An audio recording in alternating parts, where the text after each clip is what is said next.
It's January 14th, 2026 with the VIHE, and we're studying the Nectar of Devotion, chapters 41 and 42 about friendship. And this is Bhakti Rasamrita Sindhu 331 to 136. Nama Om Vishnu Padaya Krishna Prasthaya Bhutale Srimati Bhaktivedanta Swami Niti Namane Namaste Sarasvati Deve Gauravani Pacharane Nirvasesa Sunyavadi Paskatya Satarane Vandeham Shri Guru Shri Yuta Padakamalam Shri Gurun Vaishnavamscha Shri Rupam Sagrajatam Sahagana Raghunatam Vitam Stam Sajivam Sadvaitam Sadvadutam Parijana Sahita Krishna Chaitanya Devam Shri Radha Krishna Padam Sahagana Lalita Shri Vishakam Vitamscha Vanchakapatubhishcha Kripasundhvya Patitanam Pavanevyo Vaishnavevyo Namo Namaha. So I want to particularly acknowledge the translations of Bhakti Rasamrita Sindhu done by Bhanu Swami and David Haberman that I have referred to for this class.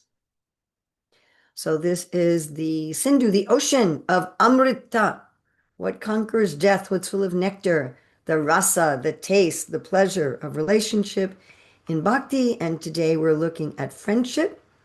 This is the Western Ocean, the whole third wave. So all the verses in the third wave and chapters 41 and 42 in the Nectar of Devotion.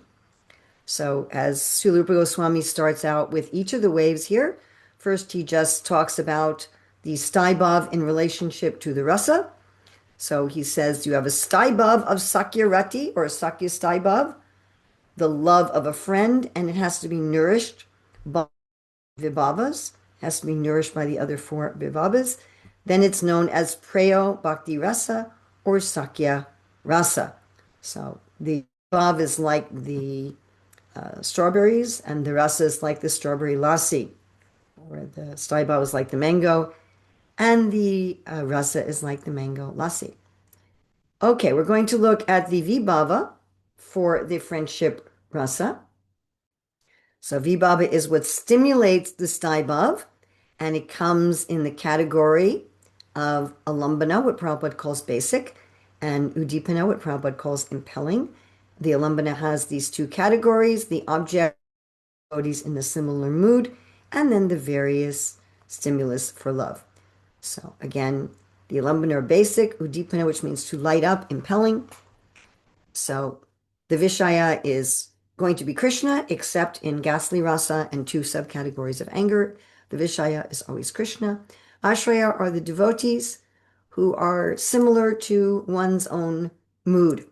So this is the basic stimulus, and then all kinds of things that are impelling.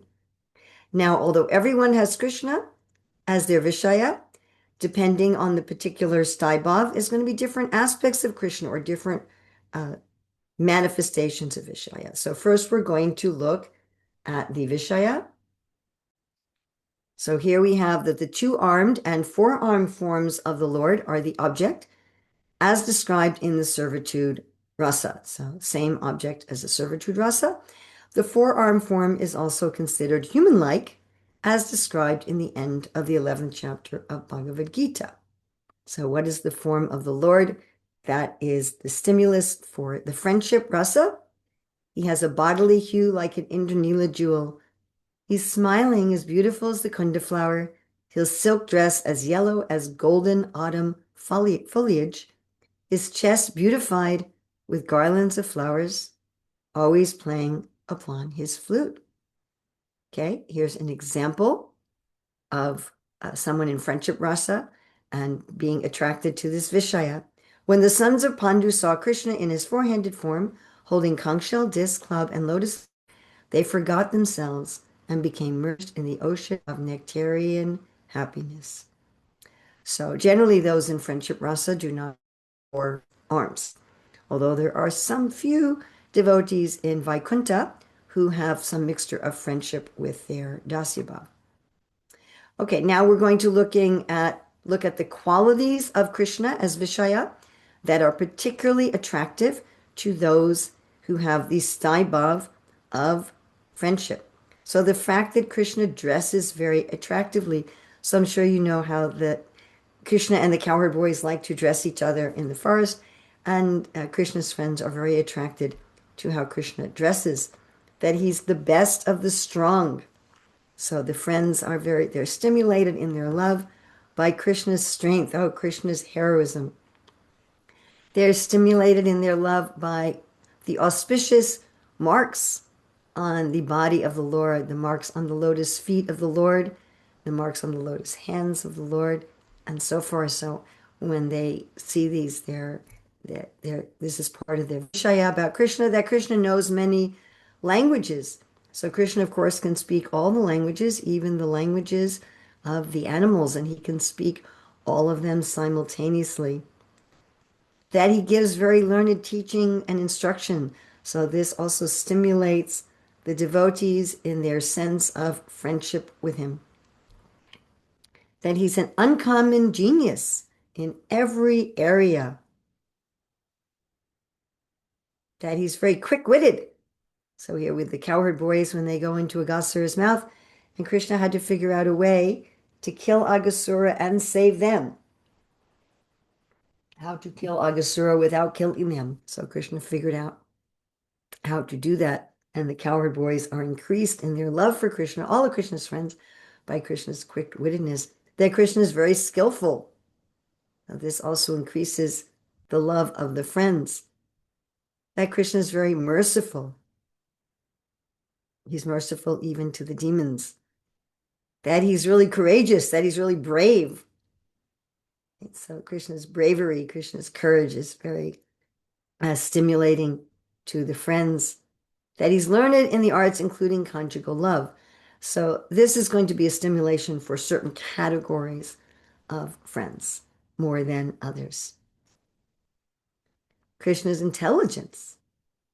So how Krishna so intelligently saved Draupadi. Krishna's intelligence is manifest in so many areas, and this is very stimulating to those in friendship. That Krishna is very tolerant and forgiving.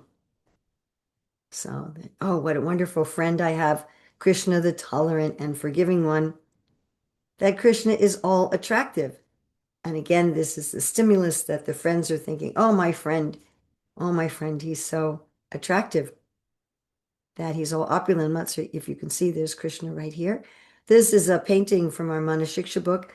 This is based on the description of in Nanda Vrindavan Champu of Nandagram and the opulence of Nandagram. Of course, Krishna is also very opulent in Dwarka. In Ayodhya, we also have friends in Ramlila, like Sugriva is Krishna's friend in Ramlila. Jovial. Krishna is very, very, very jovial. So this also likes to joke around, is also a stimulus for those in friendship. So then I want to ask as a general group, so which of these qualities of Krishna do any of you find inspiring in your own service?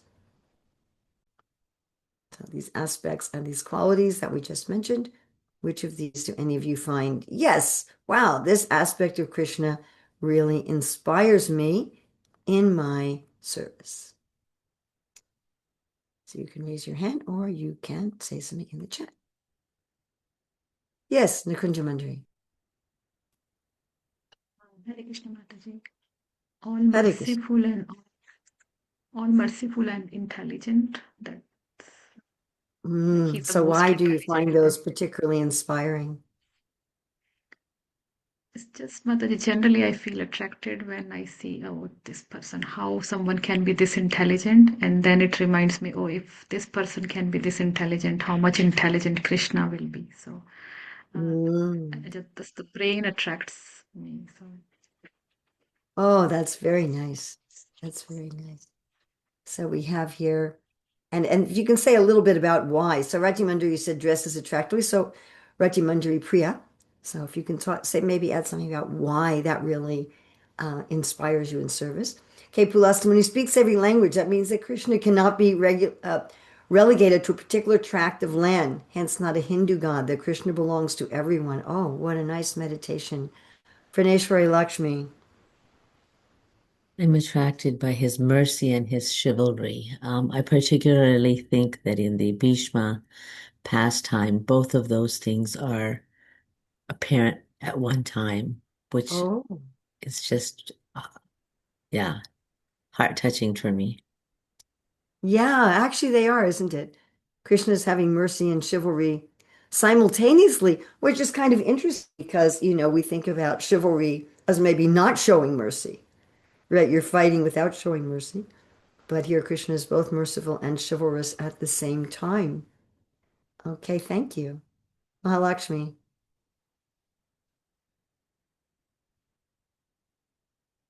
Um, I feel, well, most attractive. He's very attractive that even though one may be confused, there is no confusion because Krishna is so attractive that calls us for us, even though one might not, it might not be so open, but he opens everything in the heart because he is very attractive. He pulls from us.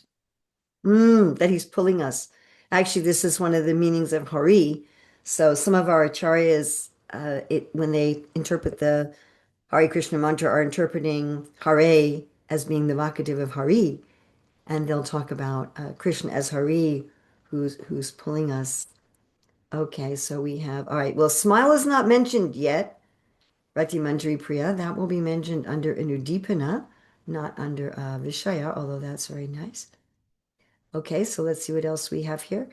Learned Nardarishi is saying learned in arts, like kirtan, teaching and instruction, which so learned in arts inspires you in kirtan, teaching and instruction inspires you in the lady sangha, quick-witted inspires you in problem solving in general, and every language in communication. That's beautiful. Thank you for explaining that.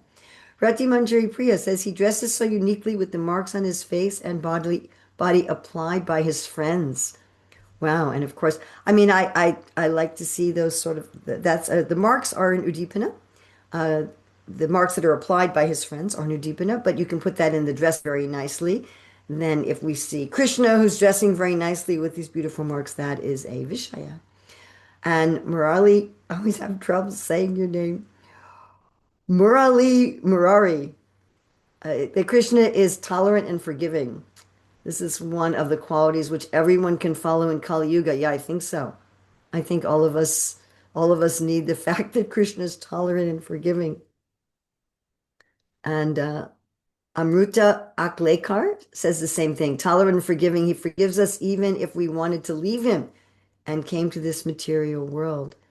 Yes. Jovial mood. So happy, laughing, joking, losing in games and carrying his friends on his back. Oh, very nice. Of course, losing in games, that's going to be a chesta, an activity, which is going to be under Anudipana.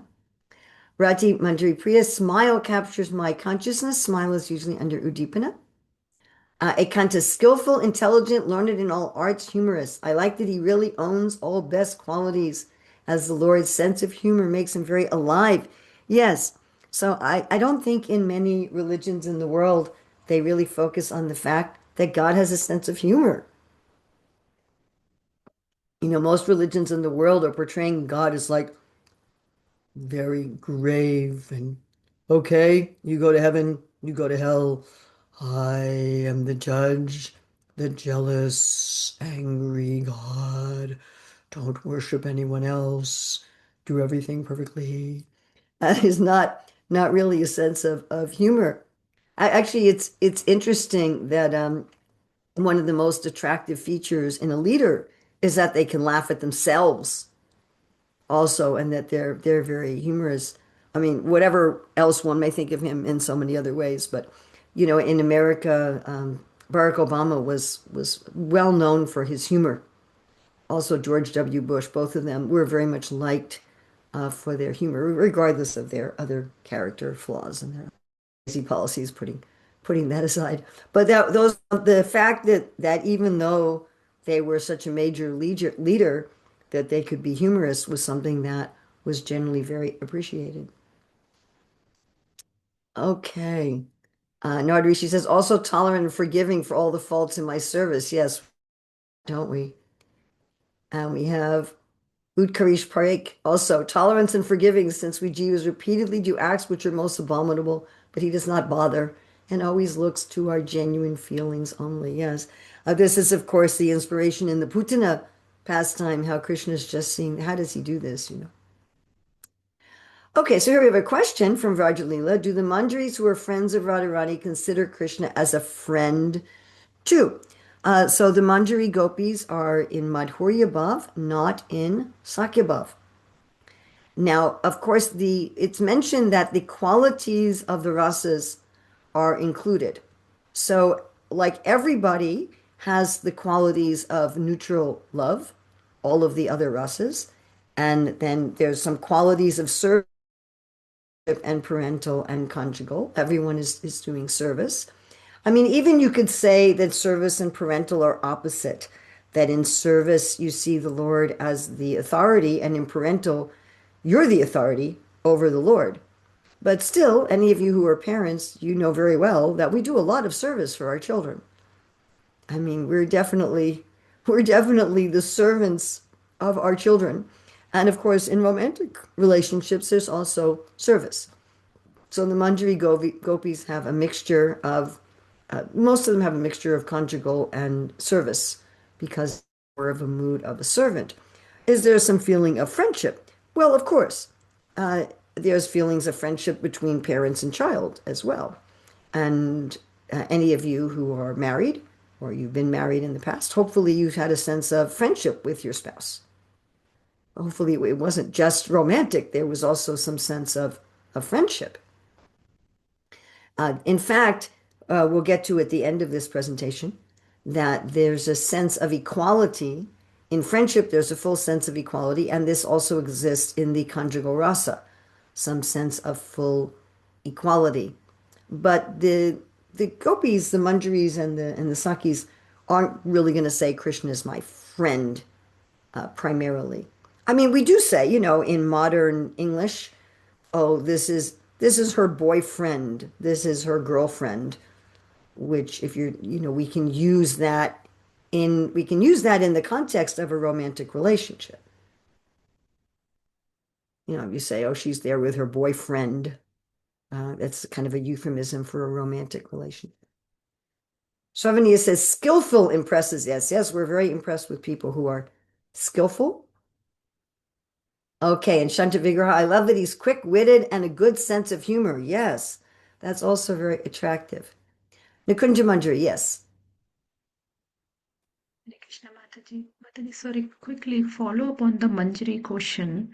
Okay. Somewhere I heard that Manjaris, they don't have conjugal relationship with Krishna. They just serve like the gopis and Radharani. So will it Hmm. not be like just friendship? And because they don't even go close to Krishna in that way. That is a very good question, which probably is more appropriate to discuss in the section on conjugal stibab, so we'll answer it briefly here. The Manjari gopis are in even those who don't directly have a conjugal relationship with Krishna, when the gopi that they serve does, they experience the same thing that she is experiencing. So whatever gopi they're serving, if they're serving Srimati Radharani, if they're serving Lalita, if they're serving Indulekha, if they're serving whoever they're serving, when that gopi is with Krishna, this is nicely explained in the Chaitanya Charitamrita, that they're also experiencing exactly the same enjoyments and symptoms. And many of the manjaris do directly enjoy with Krishna, at least sometimes. And Srimati Radharani likes to engage them in that. Some of them never do. Some of them don't want to, but some of them do. So some do and some don't. They all have a personal situation like that. But Prabhupada talks about in the Nectar of Devotion the two categories of conjugal. One is that one is directly involved in a conjugal relationship with Krishna, and the other is that one is absorbed in that. But that's their absorption. It's a romantic absorption, not a friendship absorption, and not just a servant absorption. Okay, is that all right? Okay, we can talk about that more when we get to the fifth wave. Although Srila Rupa Goswami gives very little space to the conjugal staibhav in Bhakti Rasamrita Sindhu. he has the whole other book, Ujjwal and Nilamani, where he goes into that in depth. So, okay, attractive to all people, although some don't know it. Yes, that's also very attractive. Dresses attractively. I personally like different, Radhika Devi says. So he is the one who wears different dresses. We can offer our art to him. Yes, very nice. Mahalakshmi says, does humorous come together with jovial? Jovial. Um, it could. It could. A jovial person is very happy, but they might not be very funny. So I know some people who are, we have one devotee here who's just always jovial, but he's not particularly funny. So I don't think you can be funny without being jovial, but you can definitely be jovial without being funny.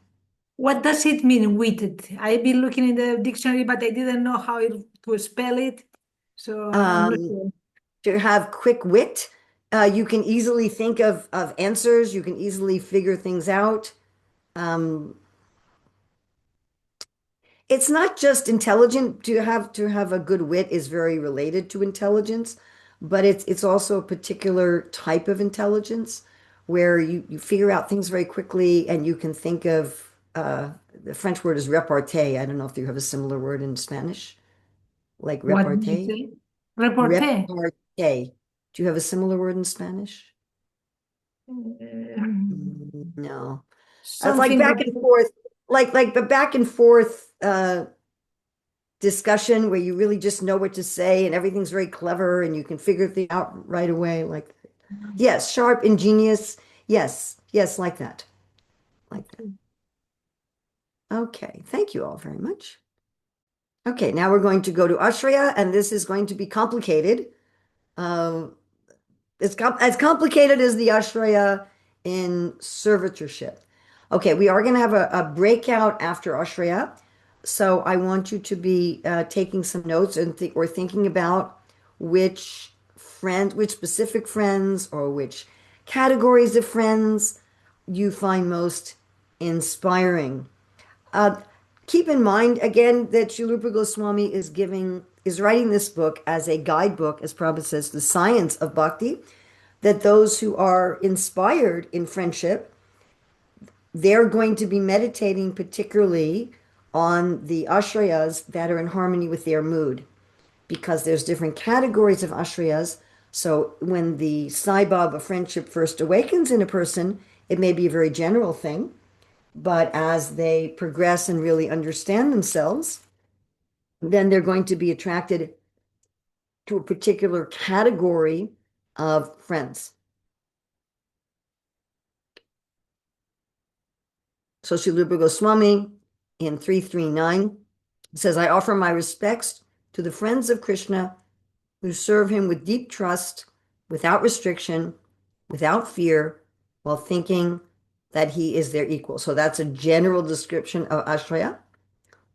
And just in Srila Prabhupada's purport to Madhya 19, 183 to 184, he writes, according to the opinion of advanced devotees and learned scholars, a devotee in Sakyarati feels equal to the Supreme Personality of Godhead. This is a relationship in friendship. Due to having a friendly relationship with the Lord, not only is one free from material attachment, but one believes in equal dealings with the Supreme Personality of Godhead. This is called Sakyarati. The Sakyarati devotee is so advanced that he treats the Lord on an equal level and even exchanges joking words with him. Although equal to the Supreme Personality of Godhead, the Sakyarati devotee feels equal to the Lord, and he does not feel guilty because of this. Usually it is offensive to consider oneself equal to the Lord. The Mayavadis, for example, consider themselves equal to the Lord, but such feelings entail bereavement because they are material. Sakyarati, however, is a feeling experienced in the mind by a pure devotee, and he is eternally related with the Supreme Personality of Godhead in that feeling. So there are two main types of friends, those in the city and those in Vraja. Again, there are also some friends in Ayodhya, which would also be considered a city. So city can be Dwarka, Mathura, Ayodhya, and even some aspects of Vaikuntha. Okay, so looking first at the city friends, the examples given, and remember that the examples given are not all, they're just given as some examples. So we have Arjuna, Bhimasena, Draupadi, and Sudama Brahmana are some of the friends in the city. So when Krishna arrived in Indraprastha, Yudhisthira, with unsteady mind, immediately smelled his head. Bhima and Arjuna, with hair standing on end, embraced his iron arms. Nakula and Sahadev fell at his feet with in their eyes. And in Banami's translation, it says Sri Dhamma Brahmana, but it should be Sudama Brahmana. In the Nectar of Devotion also, but it says Sri Dhamma Brahmana. Really? Huh. Yes. Well, then I'll have to go back and look up the Sanskrit. In the Make a Sanskrit, note it of that. says Sridama, but there's a footnote in Banu Swami's book that says Sridama Brahmana is another name of Sudama. Ah, thank you. Okay, now as Srila Rupa Goswami does consistently in this Western Ocean, he gives a broad category, a list of names, and then he picks one to focus on. So he's going to pick Arjuna to focus on as far as city friends. Oh, one other thing I'd just like to note here, I think I noted it yesterday, is that Draupadi is mentioned as being in Sakyabhav as a city friend. She's the only lady that's mentioned either as a city or a country friend. I think it's a reasonable assumption only one lady who's in Sakyabhav. However, Sri Rupa Goswami doesn't list others, but I think it's a reasonable assumption that there are others. Okay, the description of Arjuna. He has his Gandiva bow in his hand, thighs like elephant trunks, complexion of a blue lotus, reddish eyes, mounted the jewel-studded chariot with Krishna, holder of the chakra. Again, the reason that these are given are for meditation. Yes, some nice messages in the chat, which I'm not going to read right now. Yes, that spiritually it's possible for men and women just to be friends. That materially, that's difficult. Materially, if men and women try to be friends without romance, that's very difficult. It doesn't usually work. It doesn't usually work. I mean, it does sometimes. You have married couples where, you know, a husband and wife is friend with another husband and wife, and there is some feeling of friendship in general among them. So to some extent, we may experience that, but in this world, yes, it is dangerous. Okay, more descriptions of Arjuna, his friendship. So first, again, we have this typical pattern. So Sri Rupa Goswami is describing his form, and then his friendship, then his bhakti, his relationship. He lies on his bed with his head on Krishna's lap, talks and jokes with Krishna in great relaxation, and enjoys Krishna's company. Going on to the friends in the country. Friends in Vraja. So general description. They suffer from not seeing Krishna even for a moment, play with him at all times, and their very life depends on Krishna. Now he's going to describe their form. Again, why? So that one who wants to be with Krishna in friendship can meditate on this as a stimulus. No, Rishi, I doubt that. I don't think the problem was a cultural restriction. I think the situation is simply that Srila Rupa Goswami is just giving some examples. He's just giving a few examples. He's not discussing the hundreds and thousands and billions and quadrillions of devotees. Even for some of the very intimate devotees, he just gives a very brief description. Vrajalila does seeing Krishna in four-handed form does not disturb their mood. No, it does not. That's one of actually the impetuses for their mood. Okay, the friends in Vraja, same age as Krishna, or similar age, with similar qualities, activities, clothing, and beauty, equipped with pleasing flutes, horns, and leaf instruments, complexions of dark blue, gold, crystal, and ruby. And now he's going to describe their general friendship, asking Krishna to transfer Govardhan Hill to the hand of another boy, or at least to switch to his right hand so they can massage his left hand. And the Bhagavatam, there's this expression of astonishment that Krishna's friends play with him as equals. And Krishna's feeling for his friends, how Krishna feels about his friends. This is a quote from Nectar of Devotion. He once said to Balaram, "My dear brother, when my companions were being devoured by the Yagasura, hot tears poured down from my eyes. And as they were washing my cheeks, my dear elder brother, for at least one moment, I completely forgot. I completely lost myself." I was just thinking, actually, with Mahaprabhu, it's described that he had one lady friend, Sikhi Mahiti's sister. Well, Uddhava is mixed. He's got a mix of Dasya and Sakya. Okay, 4 types of friends in Vraja. You have the Surit, the well-wisher. They're older. They have friendship with a little parental. Sakya, the friends, younger. Friendship with a little bit of servitude. Priya Sakas, confidential, same age, just friendship. Priya Narmasakas, very intimate, the same age. In Vraja, some of Krishna's friends are a little older, and now here's, again, he's going to describe them a little bit. He's going to describe each of these 4 categories. Srila Rupa Goswami is going to give a general description. He's going to give a list, and then he's going to pick a particular person to focus on. Same pattern. In Vraja, some of Krishna's friends are a little older and feel protective, the well-wishers. Some are a little younger, friends, and like to serve. Some are around the same age and are more intimate, confidential, or most intimate. So here we have the well-wisher friends. He's giving some list. Well-wishers are Mandali Bhadra and Balabhadra. Friends are like Devaprastha. Confidential friends are like Sridama and Sudama. And intimate friends are like Subal and Ujjwala. I mean, Ujjwala is a case where there's very, very little description in the Goswami literature, almost nothing. So Subal is described extensively and Ujjwala hardly at all, even though Subal and Ujjwala are the chief of the most of the Priya Narmasakas. So that's also very interesting.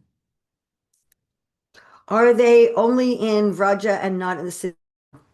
Srila Rupa Goswami does not give a breakdown of city friends like that. It seems reasonable because we have just among the Pandavas that Yudhisthira is older and has some parental, that Bhima and Arjuna are the same age and are equal, and Nakul and Sahadev are younger and have a little bit of servitude. Are there any Priya Narmasakas in the city? I don't know. But we definitely have at least the mixed with parental and mixed with servitude. On BRS 3352, Srila Rupa Goswami says, among the friends, some are famous in the scriptures, some are famous through local stories. Interesting note. Okay, looking at Surit, friendship with a tinge of parental. He's going to look at each of these categories. So first he's going to describe the category. They imagined a large cloud to be Aristasura. One of them ascertained that it was a cloud on a hill. He told the others not to take the trouble of worrying about Krishna because there was no danger. So this is the general mood. Now Srila Rupa Goswami is going to pick one to focus on. And he's going to focus on friendship. He's going to do this each category. Mandali Bhadra. Its form, pink cloth, club or stick of many colors, peacock feather on his head, shining complexion of a bee. By the way, somehow or other, in our International Society for Krishna Consciousness, we have debates about who can wear peacock feathers. And we think, A, that Krishna always wears a peacock feather in all of his incarnations and all of his forms. And we think that only Krishna wears a peacock feather. That is not, neither of those are actually shastrically correct. So there'll be this whole discussion. I mean, in Vrindavan, there's peacock feathers lying around, and any resident of Vrindavan can decorate themselves with peacock feathers. Okay, looking at the friendship of Mandali Bhadra, he wants to gently massage Krishna when the Lord is resting after herding the cows all day. Okay, he's going to give one more example of Balaram. Balaram's friendship. It's my birthday, so I need to stay home. Tell Krishna he should not go to Kali's lake today. And a description of Balaram's form. Wears only one dangling earring. Lotuses decorating his ears or covered with bees. Tilak is made of musk, which is not in this painting. This painting, it's white tilak. Wears a gunja berry necklace, which he doesn't have in this painting. I don't have enough money to commission artists to do an illustration for each PowerPoint, and I will not use AI art. Complexion is as white as an autumn cloud. Cloth is blue. Voice is deep. Arms hanging to his knees. Okay, now he's going to go on to the next category. So he went from the older friends with a tinge of parental to the younger friends with the tinge of servitude. The general description. Today our friend has become very tired from intense combat. Vishala, fan him with a lotus leaf. Varutapa, tidy up his hair. Rishabha, massage his limbs without unnecessary talk. Now he's going to choose one devotee to focus on, form, and then friendship. Devaprastha, very strong, a ready scholar.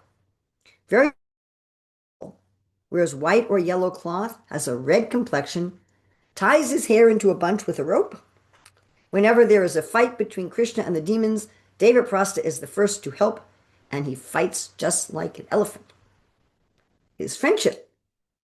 When Krishna rested in a mountain cave, Devaprastha massaged his feet. Okay, going on to the next category. The Priyasakas, the same age, confidential. Srilupa Goswami is going to describe this in general. They have hand-to-hand combat with Krishna, stick fighting, and other sports. They're joking using puns in a choked voice. That's the sattvic above. Embracing Krishna with arms full of goosebumps, sneaking up behind Krishna to cover his eyes. And now again, Srilupa Goswami is going to... Okay, you have a question here. For those who are attracted to Balaram, Krishna is nonetheless their Vishaya? No, that is not correct. Vishaya can be any form of the Lord, but we're talking about a form of the Lord. So that was described much earlier in Nectar of Devotion, that one can have a Vishaya of Ramchandra, one can have a Vishaya of Narayana, one can have a Vishaya of Nrsingadev, one can have a Vishaya of any form of the Lord. So there are devotees who have Vishaya of Balaram. Okay, so here's an example again, a specific devotee, their form and then their friendship. So Sridama's form, yellow greenish cloth, which unfortunately did not give Sridama yellow greenish cloth. Dark blue complexion, holding a horn in his hand, wearing a copper-colored turban and a flower garland. So this is Sridama, although his cloth is not the right color.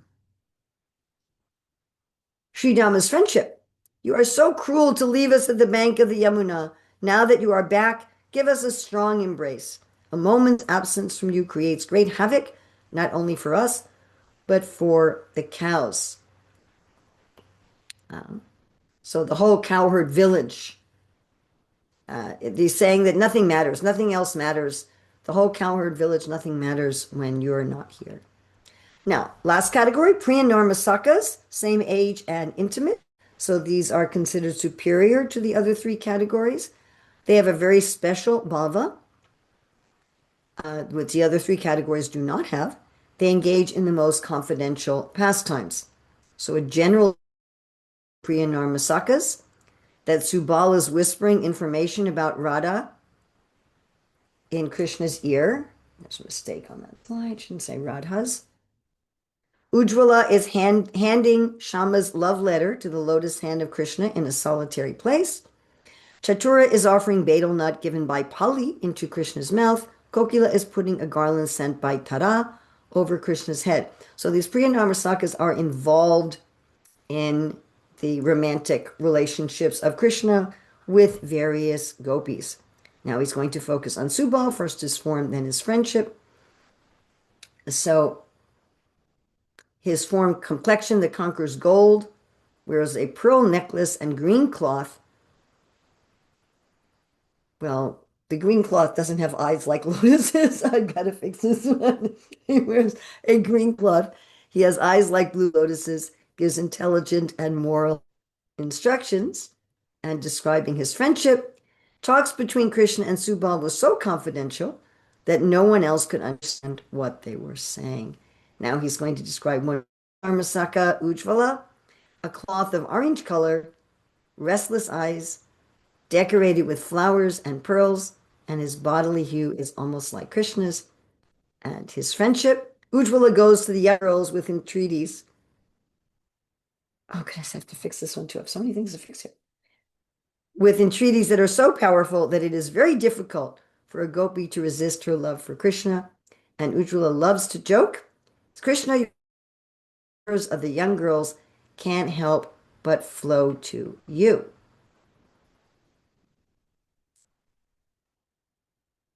Okay, the question here, which has been brought up before by Sri Vrajalila, from Mandris were Radharani's friends and not inclined to conjugal mood to Krishna at all.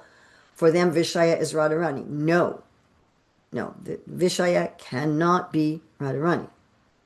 The Vishaya has to be the Lord. And this is nicely explained by Srila Rupa Goswami. We discussed this in the Southern Ocean, that for the devotees who are more inclined to Radha than to Krishna, that Krishna is still the Vishaya and their feelings for Radharani are in Vyavichari Bhavs. That's a certain type of Vyavichari Bhav, but it is a Vyavichari Bhav. Srimati Radharani is still the Ashraya. Yes. Okay, other divisions of friends. So we have the Nitya Siddhas and the Sadhana Siddhas, as described in the Southern Ocean about Ashraya. So those who were eternally in friendship with Krishna, those who became Siddha from being demigods, and other Siddha devotees. So one can become Siddha from either a human or a demigod. Some people say you can only get perfection from human birth, but you can from demigod also. They're considered a type of human birth. Tendencies and nature to please Krishna. So there's not much information given on these different categories. For these different categories, Srila Rupa Goswami is not giving different names. It's possible, there is a book, a Preo book of the Cowherd Voice, which I have not read. There may be more information there. So some of the tendencies and natures to please Krishna, some are steady and acting like advisors and worship Krishna. Some have a fickle nature and make Krishna laugh in the manner of jesters. Some with a meek nature make him happy by their serious behavior. Some astonish him by crooked behavior. Some confident friends argue with him. Some please him with truthful, pleasing words. And I'm sure there's many, many other natures. When Srila Rupa Goswami describes in Ujjwala Nilamani the various natures of the gopis and the queens, he has 360 different categories. And here we just have 6. So I'm sure there's actually a lot more. Okay, we're going to go into a breakout room, and I'd like you to discuss which category of friend or which specific friend you find particularly inspiring. So we're going to go into the breakout now.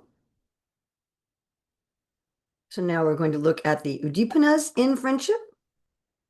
So as you may remember from the Southern Ocean, so Krishna's qualities and Krishna's age, if they're thought of as Krishna who is beautiful, or Krishna who is this age, that's in the category of Vishaya. If you're meditating just on Krishna's age, oh, look at the beauty of Krishna, that becomes an Udipana. Krishna who's smiling so nicely is in the Vishaya category. Krishna's smile is in the Udipana category. So here we have Krishna's age, his beauty, his bugle, his flute, his conch shell, his pleasing attitude, his joking, his heroism. And see the fact that Krishna is Vishaya, that Krishna, who is a hero, is Vishaya, but Krishna's heroism is Udipana. His intimate devotees, other than those in the same mood, pretending to be a royal prince, or even pretending to be Krishna. These lists are not exhaustive. We in this world, everything is supposed to be Nudipana to understand Krishna. Okay, so Krishna's age. So his Kumara and Poganda age are manifested in Gokula.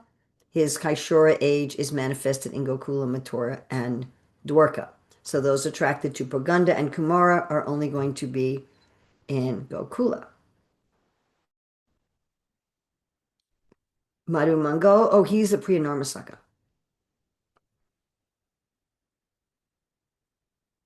Krishna's age. So here we're looking, it's interesting when Srila Rupa Goswami described Krishna's age in the Southern Ocean as Nudipana, he looked at the three subcategories of Kaishora. He didn't look at subcategories of Paganda and Kumara. He's putting them with the Staibhav. It's interesting that he doesn't put the Kaishora, three categories of Kaishora with the conjugal Staibhav. He put the three categories of Kaishora in the Southern Ocean under general Udipana. But here we have three subcategories of Purganda, 6 to 7 years, 8 to 9, and 10. Three categories of Kumar we'll look at tomorrow, Krishna willing, in parental.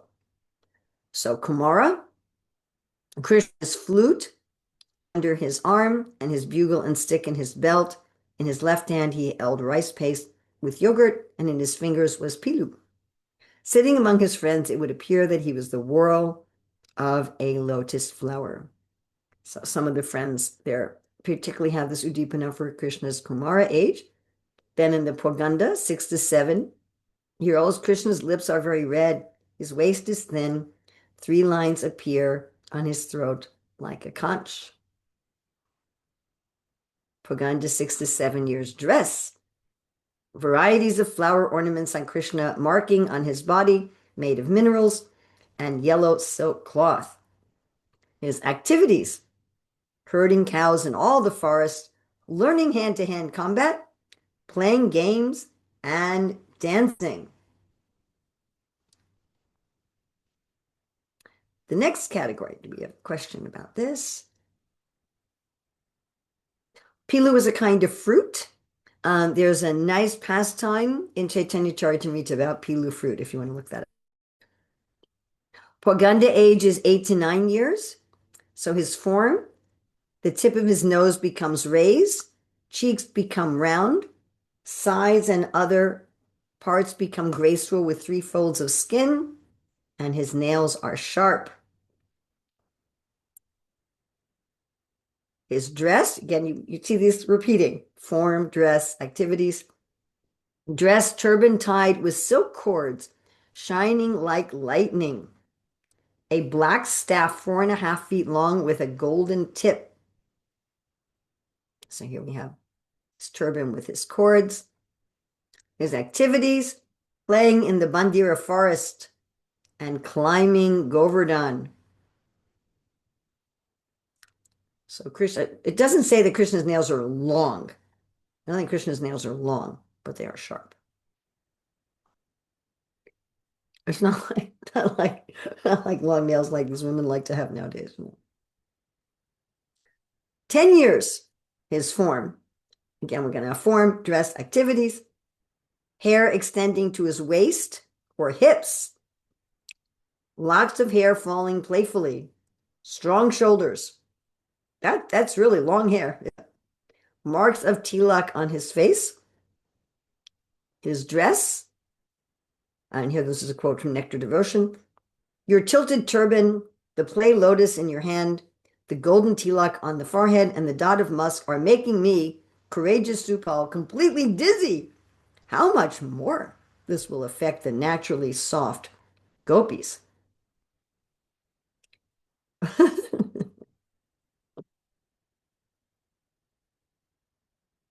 Activities of the Poganda age: wordplay like puns and jokes, intimate conversations with Narmasakis, praising the forms of the young girls of Gokula in front of his friends.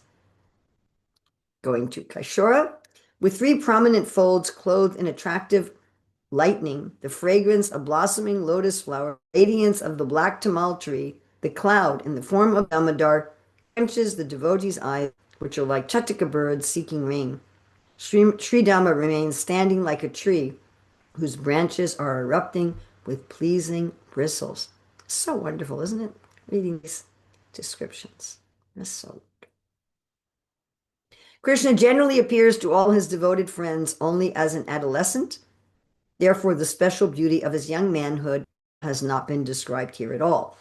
However, of course, he has a Yovana form for the city friends.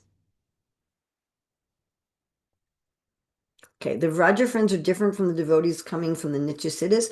No. So the Vraja friends are in three categories. Well, two. They're and so are the city. All the friends are in two categories: Nitya Siddha and Sadhana Siddha. But Srila Rupa Goswami usually he separates Sadhana Siddha into usually achieved Siddha as Sadhana Siddha and Kripa Siddha. In this case, he divided it into from earth and from heaven. But right now we're in Udipana, not in Ashraya. So save that for another time. Okay, Krishna's beauty.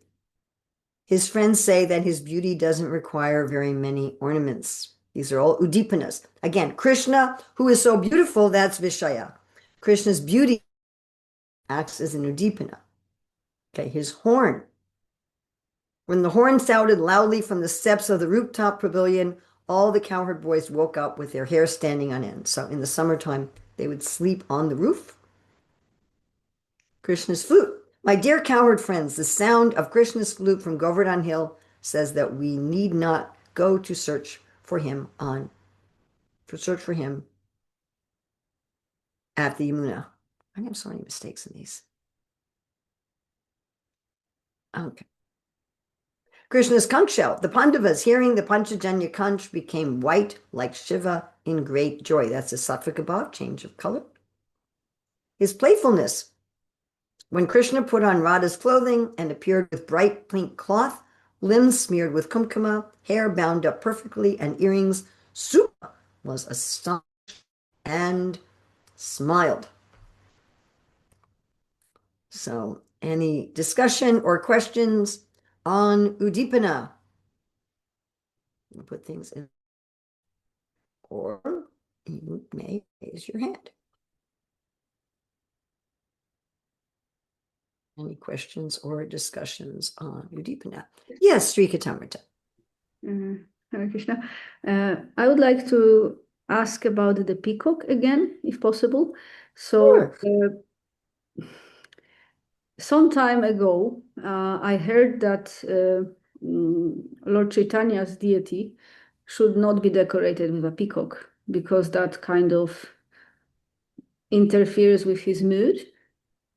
But at the same time, there seemed to be, if I remember correctly, a point in Chaitanya Charitamrita when he sometimes would do that.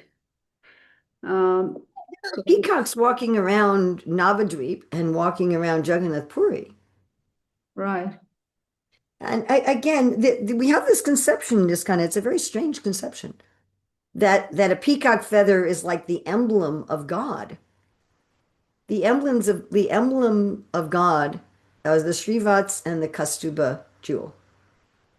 So only Vishnu Tattva has the Srivatsa and the Kaustubha jewel, but there's nothing that only Vishnu Tattva has a peacock feather. Right. There's nothing like that. And the people who live where there's peacocks decorate themselves with peacock feathers. It's something that they do. People who live around birds who shed other kinds of colorful, pretty feathers will decorate themselves with those feathers. So it was more like Krishna's actually decorating himself with a peacock feather is more of an indication that he's seeing himself as one of the villagers.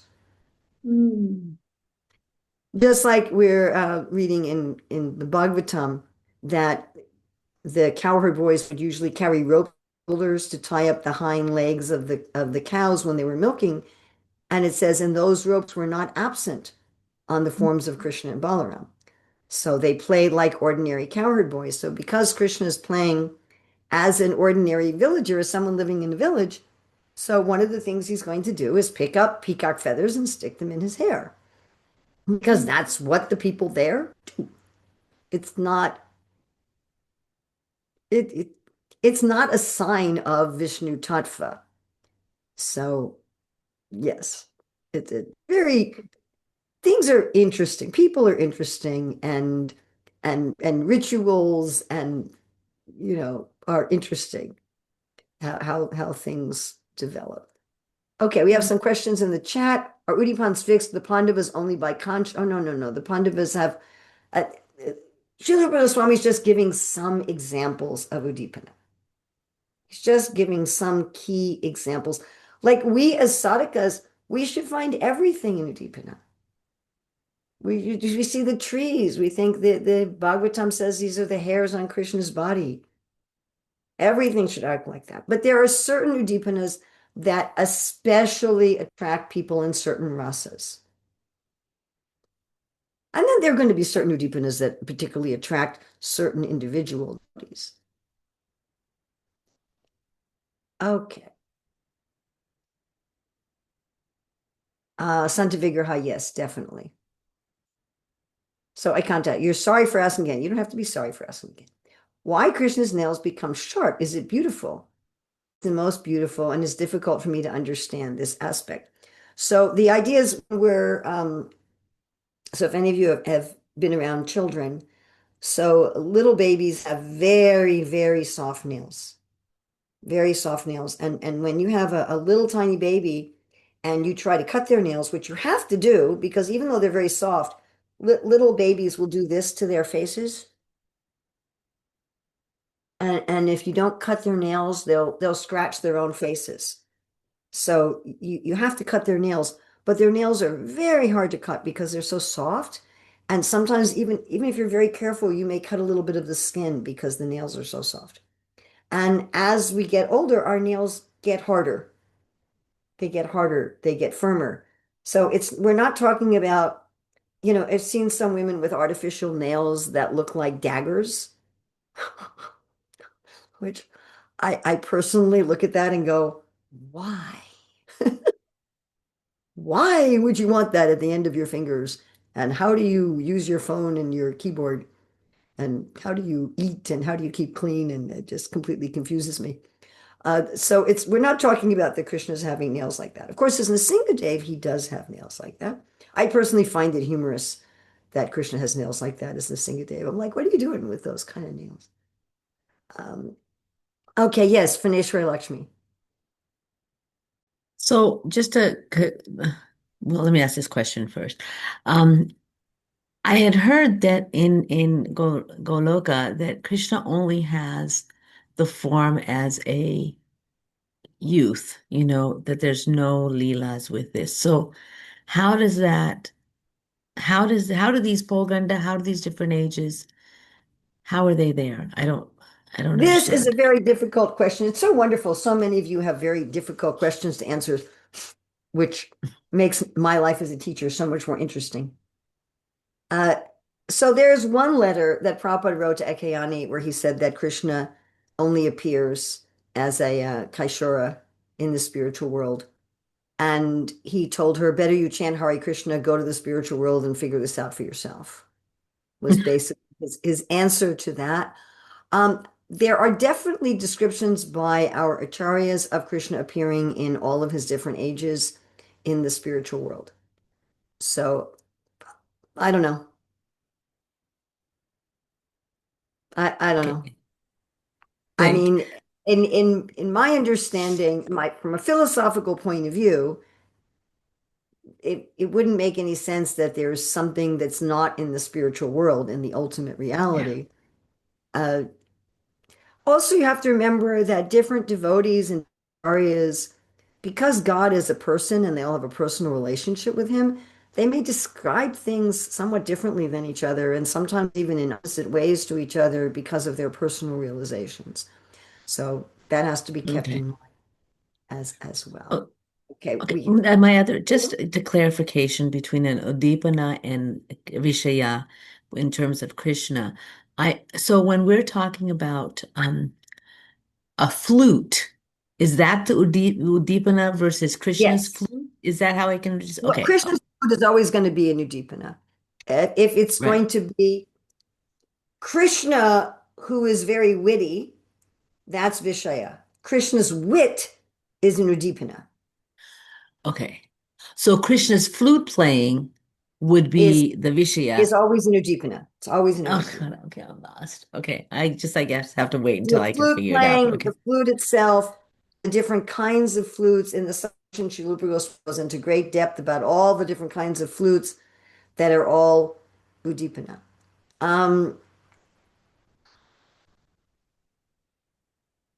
Yeah, I'd like if you say, wow, look at my friend who is such a great mridanga player. That's Vishaya. Look at my friend's mridanga And go playing. playing. Got it. Okay. I'll That's try to an keep that in mind. Udipana. Okay, thank you. Are there any deities where Krishna has such long hair as described? No. And in fact, Srila Prabhupada asked his artist not to paint Krishna with such long hair because he said then people will think he's a hippie. That's not that Krishna doesn't have it, but that was Prabhupada's thing. We have another gopi question. Try to save your gopi questions for when we talk about conjugal, and which will be the day after tomorrow. Okay. So Vinodini, could you just save that question for when we actually are talking about conjugal? Okay, Santa Vigraha, one thought I have is that because Krishna's Bhoma Lila goes on eternally, then Krishna is always appearing. Well, yes, but the material world is manifest and unmanifest. Now, what some of our acharyas say is that even when the material world is unmanifest, Krishna's Lila pastimes are still going on in some way, even in the unmanifest universe, otherwise they couldn't be eternal.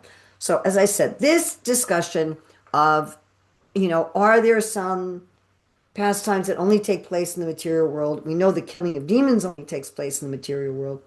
But these other things, there's different acharyas that give different perspectives, and sometimes they'll say seemingly opposite things at different times. So I just don't feel that it would be proper to say it's like this, because I don't think that would be an answer. Yes, Mahalakshmi. Very good. Okay, I want to take a break. So we'll take a 10-minute break. It's 8:11 where I am, so we'll come back at 8:21. Thank you. Break. Please get up. So now we're going to look at the Anubhava and a little review. That there's Anubhava again is voluntary expressions of love. So there can be mild and more strong ones. So we have the mild ones and the strong ones. So the Anubhava is common to all types of friends. That all types of friends are very daring and will risk any difficulty, confident that Krishna will help them to be victorious in all adventures. There's also Sakya as one of the 9 processes of devotion that can be done even by those who haven't realized their Staibhav. And I think that this kind of mood that Krishna will help me, Krishna is my friend, is also there. Okay, Anubhava is common to all of Raja's friends. Hand-to-hand combat, playing ball and dice, riding on each other's shoulders, stick fighting, sleeping with Krishna, sitting with Krishna, telling pleasing jokes, playing in the water, singing and dancing with Krishna. What fun. Forever, huh? Example of hand-to-hand combat.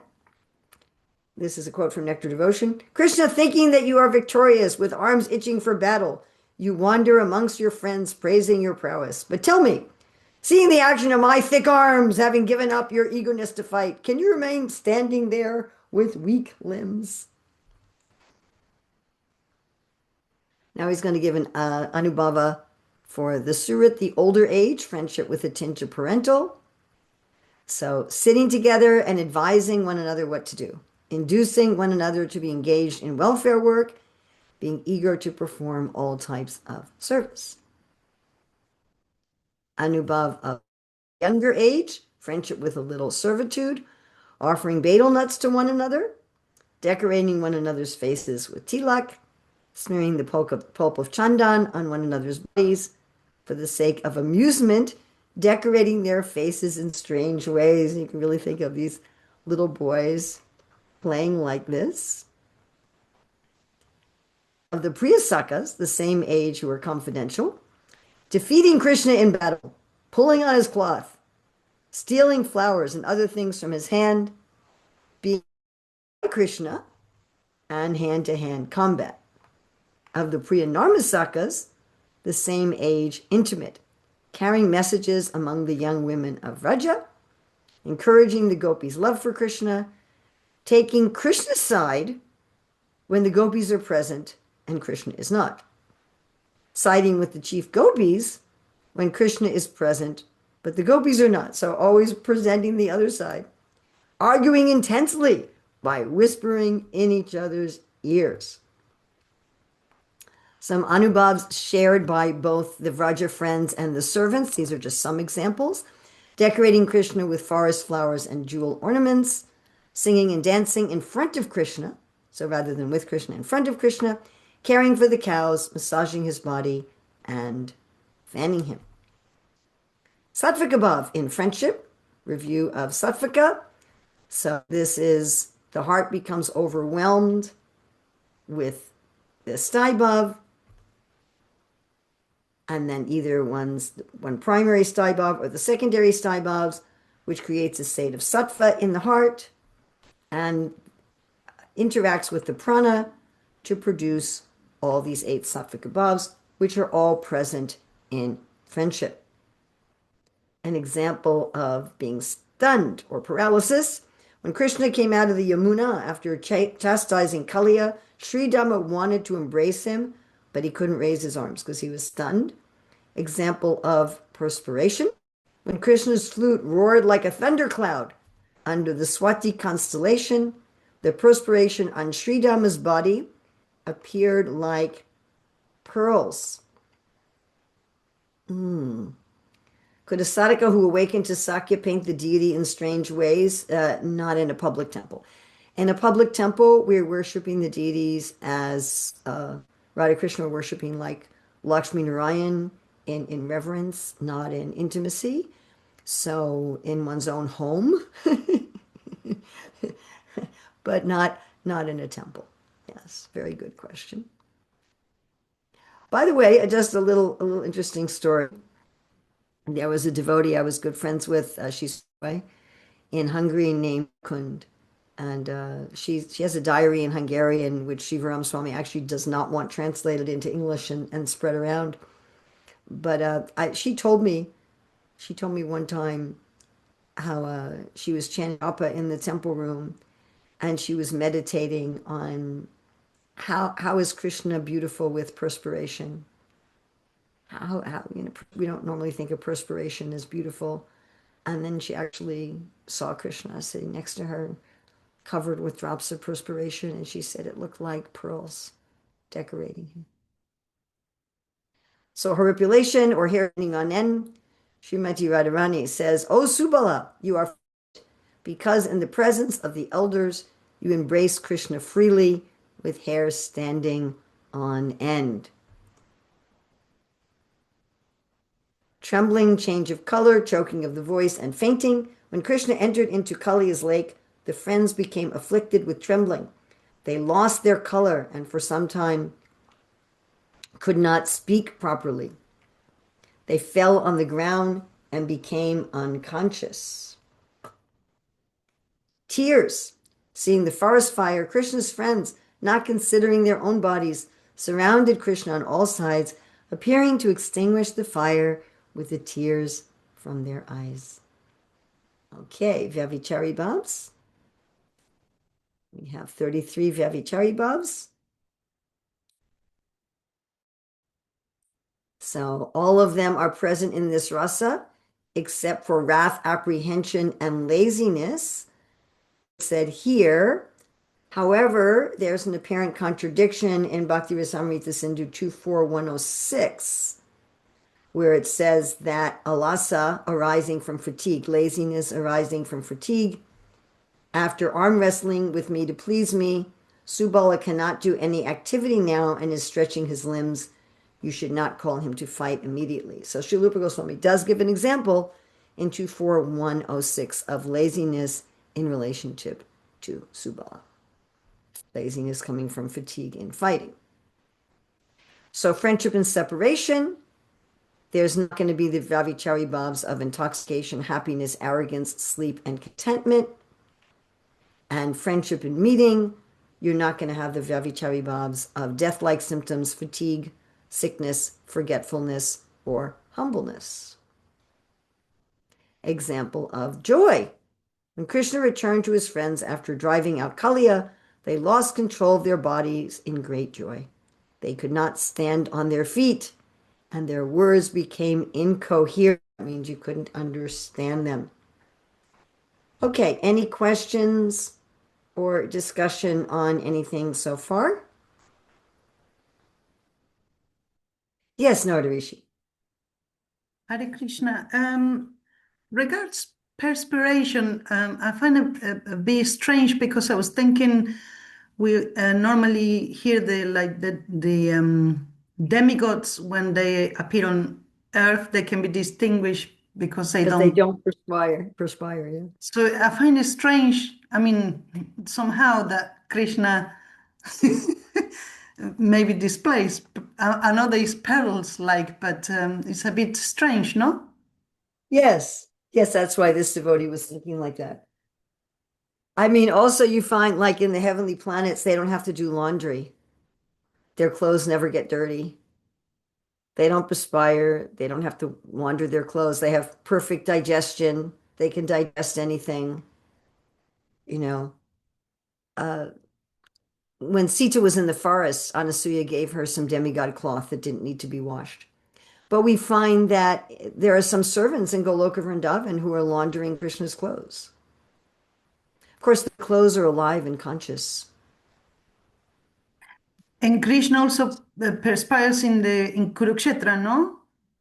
Yeah, yeah, yeah. And it's We described run- Mother Yasoda when Prabhupada writes in the purport that those who aspire for parental rasa can meditate on Mother Yasoda like this, that as she's churning the butter, she's perspiring. I mean, there's a nice description of Krishna with the gopis that they're perspiring from dancing in the rasa dance, and he puts his hand over them to wipe away the perspiration, but the touch of his hand stimulates their love for him, and then they have the sattvika bhav of perspiration. So perspiration here is a sattvika bhav. Keep in mind that Krishna also enjoys all of these bhavas. See, for Krishna, the Vishaya is the devotee. For Krishna, the Vishaya is the devotee, and he is experiencing all of this. He's, as Srila Rupa Goswami says in the beginning of Nectar of Bhakti Rasamrita Sindhu, Akila Rasa Mritamurti, Krishna is enjoying all of the rasas, so that means he's enjoying with all of these aspects. Nukunja Manjari. Hare Krishna, Mataji. Mataji, the apprehension is said to be missing as Vyabhichari Bhav. However, during Kaliya pastime, when Krishna was that time, the friends were also worried. Balram is said to be not worried, but friends were like apprehensive a bit how to understand. Yeah, so it seems to me that those are generally not present, but sometimes they could be, because we have that example of the laziness, where there is actually a specific example of laziness in a friend. Okay, Leela Madhuri Lalita, I think we asked this question, talked about this yesterday. One cannot become Mother Yasoda, so how will it help them to develop Vatsalya Bhav? Okay, this is a very good question about the role of Ashraya in general. And the role of Ashraya is crucial to the development of Krishna Prema. It's absolutely crucial. Just like the association of devotees is crucial, it's in all stages of bhakti. Satam prasango mamavirya samvado bhavanti rikarna rasayanam kata tatyoshna yat babavarga bhartmani shraddha ratir bhakti anukramishiti. So as one awakens to one's, first of all, the meditation on these devotees is what allows us to awaken to our Staibhav, that we read about, hear about these devotees and these leelas, and we're like, I want to be like them. I want to be like them. That spontaneous awakening, that's how it happens, by meditating on these devotees. Once that awakening happens, then we meditate on those devotees, not to become them, but to become like them in their similar mood. Sometimes people will say to me, Urmila, I want to be just like you. And I'm saying, well, you shouldn't be just like me. You should become you, not me. But we can aspire to be like somebody. You know, if you want to become an Olympic athlete, you're going to meditate on other Olympic athletes. It's not that you want to become that Olympic athlete. I don't know the names of Olympic athletes, sorry.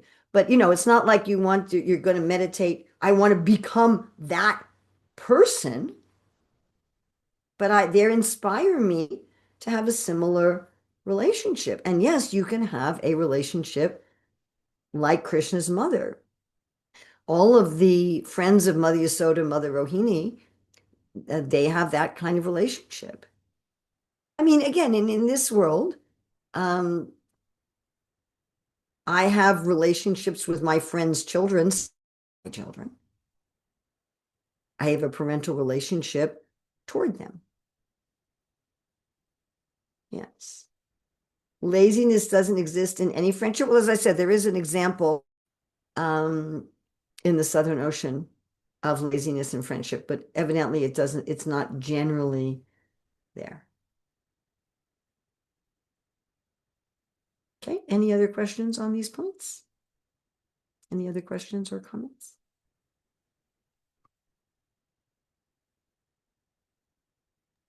Great. Could you elaborate a little bit on the crucial role of Ashraya and devotee? Yes. So for a devotee who has awakened their Sai Bhav, it's just, how did Prabhupada put it? Anyway, that they have some idea. So a devotee, I know one devotee, she was on the altar dressing the deities. She was dressing Gaura Nitai. And the Bhagavatam speaker was saying, how would you like to be with Krishna? And all of a sudden she was like, I want to play ball with Krishna. I just want to play.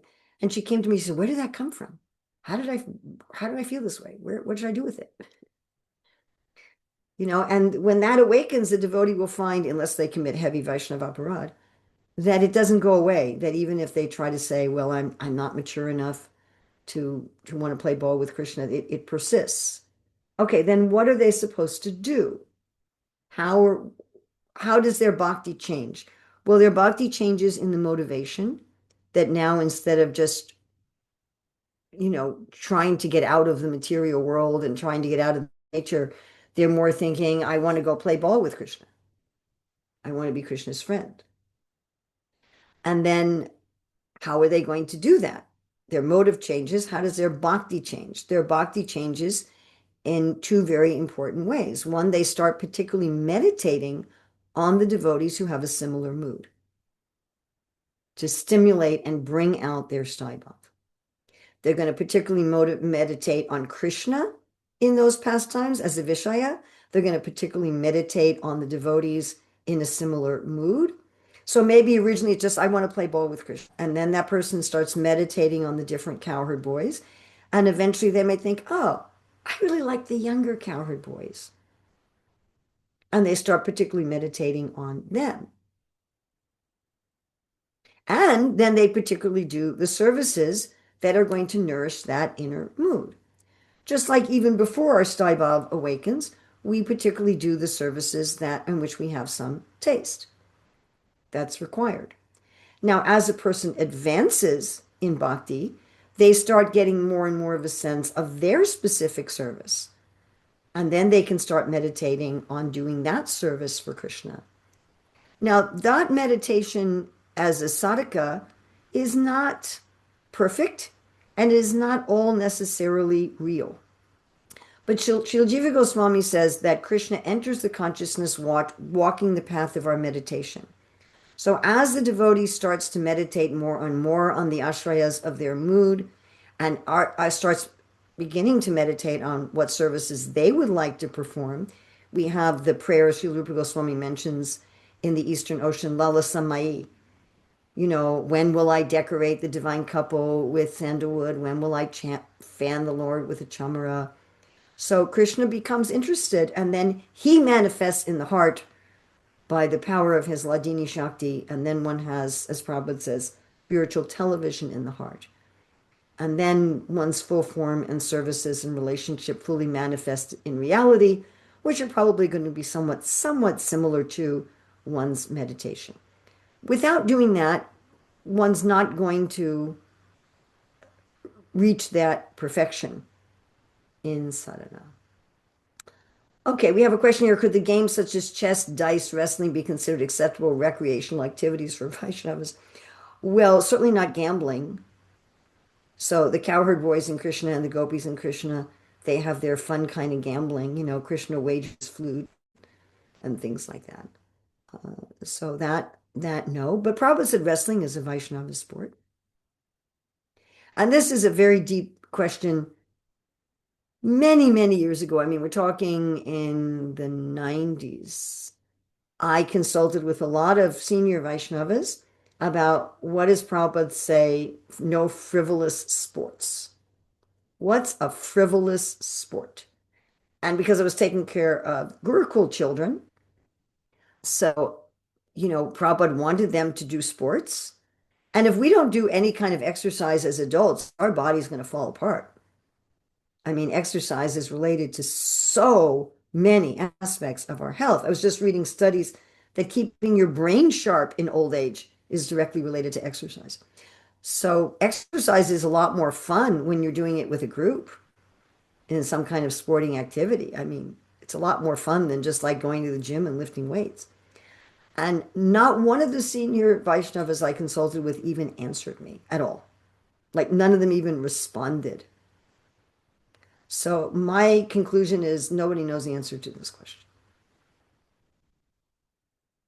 And you're going to have to find out. How can you get your proper exercise, and how can you stay healthy and keep your body fit in Krishna's service as a service and yet not engage in frivolous sports? I personally think watching other people do sports is frivolous sports. Like I don't see what,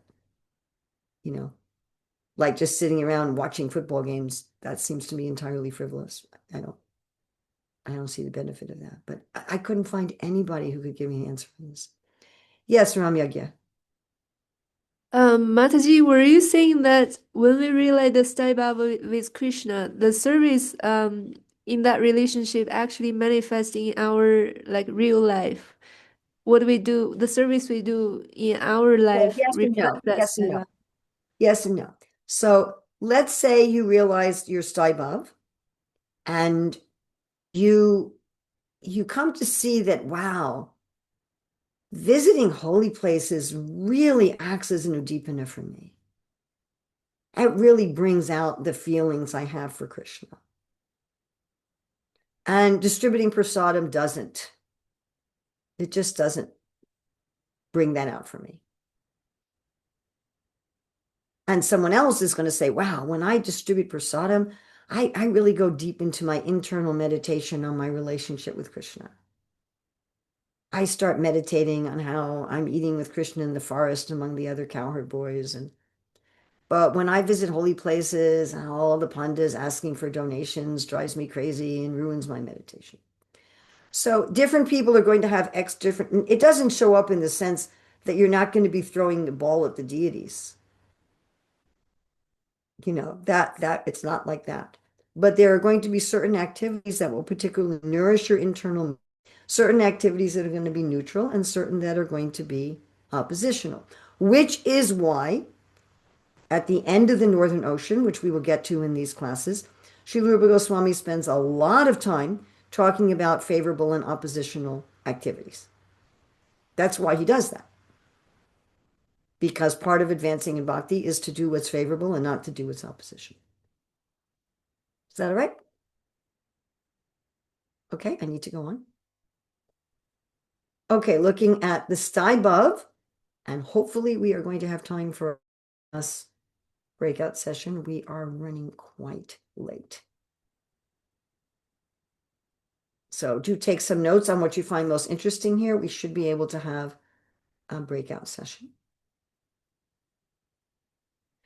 Okay, when there's the staibhav, the definition of the staibhav is when there's a rati based on mutual trust between two friends as equals without reference. That's the feeling.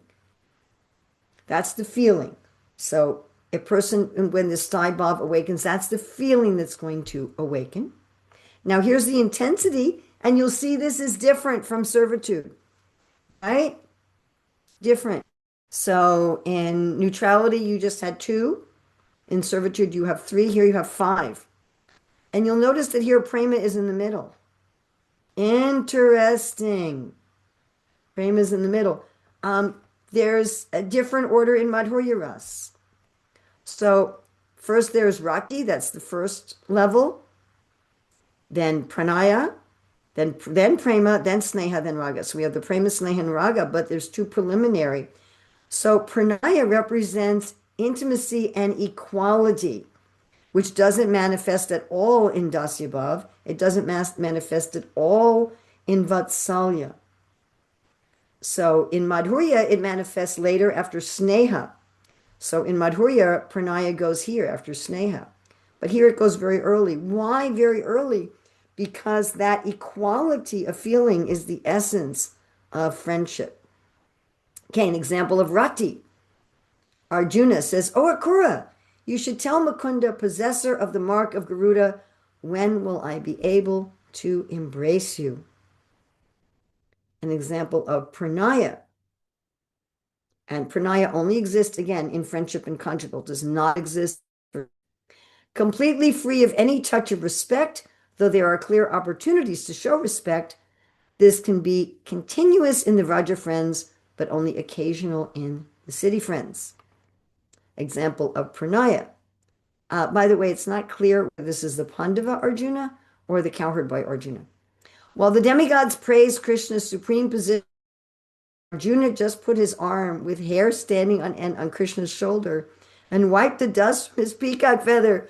So all the demigods are praising Krishna. You're great, you're wonderful, you're amazing. It's like, this is my friend, my friend, my equal friend. Prema, as discussed before, when love becomes very fixed, then it will never decrease. And anubhava is like complete attachment to the Lord. Example of prema. The Pandavas had many calamities, such as losing the kingdom, living in the forest, and acting as servants. However, their sweet friendship for Krishna doubled. The Arjuna Gopa in Vraja, maybe, but what are the demigods doing there in Vraja? So that's why I'm thinking, it's not clear. It's not clear. Sneha. Prema becomes extremely thick and the heart melts. One cannot tolerate even a moment's separation. Some boys would sing enchanting songs appropriate to the occasion, and their hearts would melt out of love. Raga, as described with servitude, happiness without Krishna is sorrow, sorrow with Krishna is happiness, and one will do anything to Krishna, even giving up one's life. Raga example, when Arjuna saw that Aswatthama was releasing various kinds of arrows to hurt Krishna, immediately stood in front of Krishna to intercept all of them.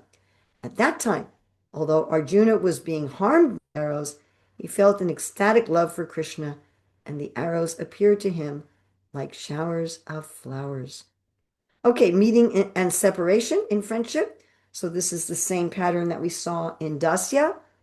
Utkantikam, separation before meeting, which gets resolved.